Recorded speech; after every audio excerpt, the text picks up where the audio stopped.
I'm a professional skin therapist, and for years, I was making the same 3 winter skincare mistakes, and my skin was paying the price.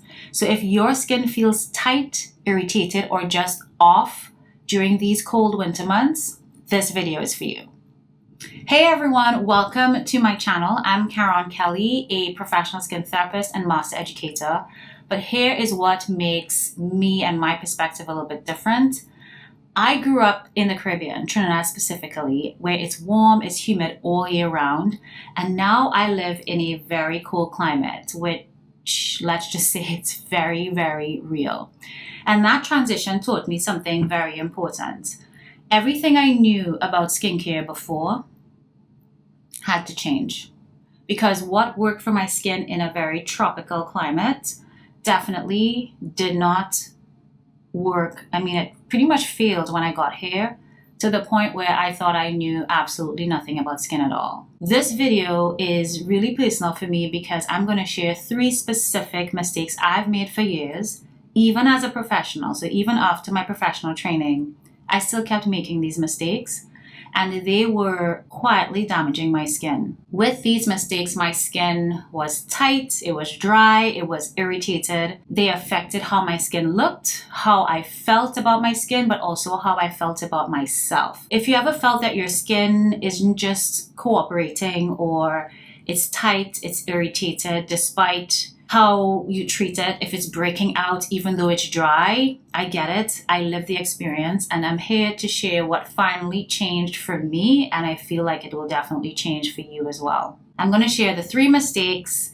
why they matter, a bit of science, and what I finally did differently to help change my skin. Mistake number 1, using a harsh foaming cleanser. So for a very long time, I thought that squeaky, clean feeling on the skin meant clean skin. Spoiler alert, that is not true. Growing up in Trinidad, I mean, it's warm, it's humid. A foaming cleanser is ideal. I think also with a lot of the marketing that we see for cleansing, it's usually a foaming cleanser, and foaming cleansers work really well if you have more of that oily prone skin, or if you're in a hot, humid environment. Even if you're using a simple or a gentle surfactant, you're not removing too much oils from the skin.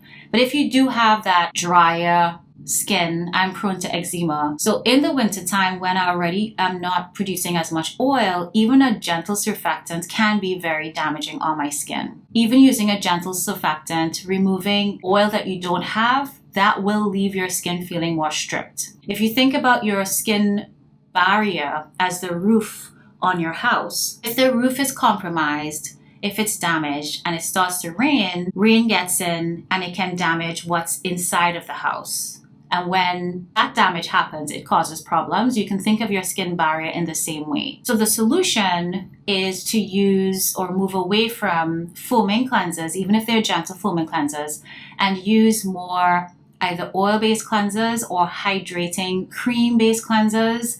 Something else that works really well are hydrating gel cream cleansers. So this will help to clean the skin, but not strip your natural barrier, especially when you don't have much. And it can also add hydration and lipids to the barrier as well. This was a big mindset shift for me, because that's moving from a cleanser needs to foam to, well, your cleanser actually does not need to foam to work. So the key takeaway here is, if your skin feels stripped and tight and dry after your cleansing with even a gentle foaming cleanser, this is your sign to switch to something that is much gentler in action and that can actually deposit hydration or lipids onto the skin, leaving your skin feeling even more refreshed, nourished, and moisturized even after cleansing. Mistake number 2, skipping sunscreen. This is quite personal. So obviously I grew up in the sun, but I somehow thought that sunscreen was meant when you're in the sun. So if you're at the beach, if you're gonna watch cricket,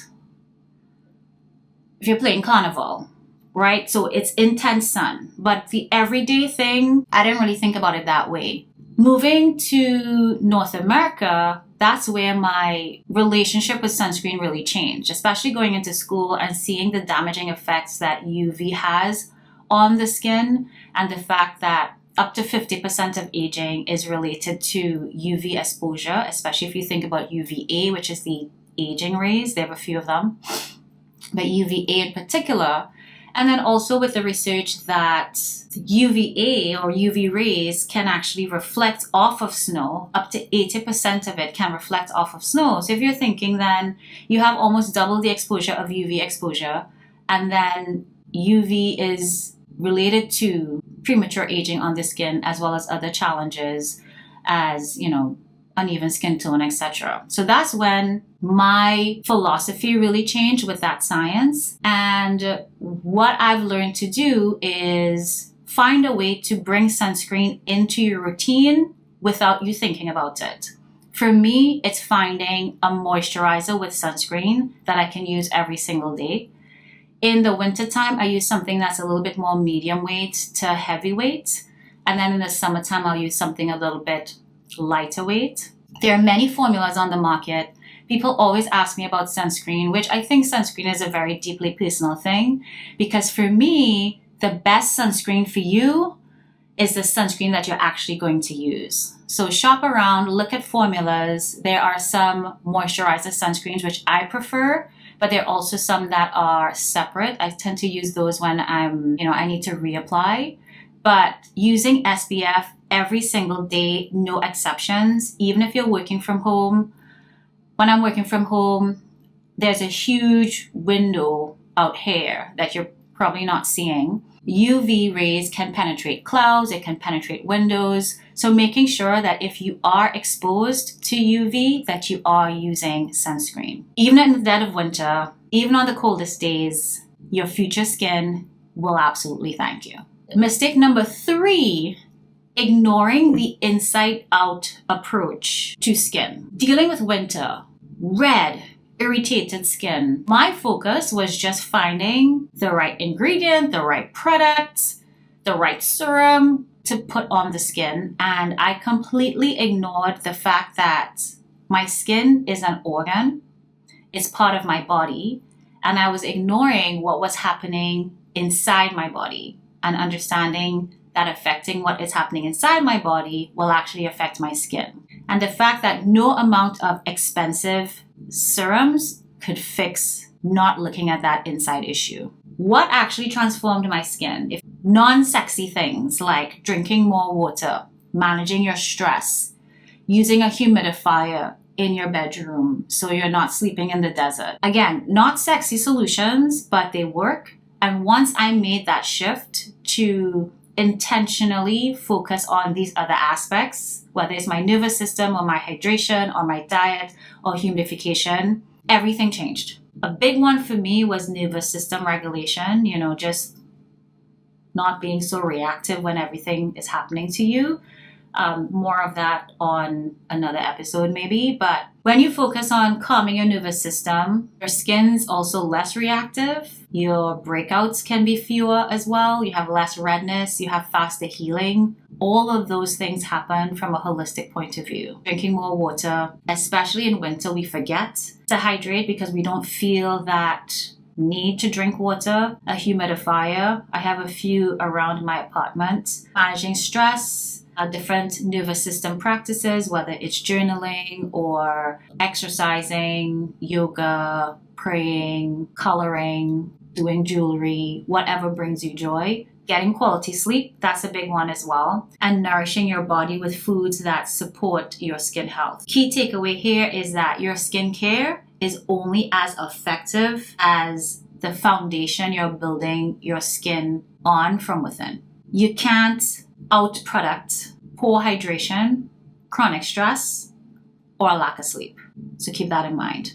So these 3 shifts, gentle cleansing, daily SPF, and supporting my skin from within, these are the 3 things that really transformed my relationship with skin. But honestly, they transformed my relationship with pretty much how I live my entire life.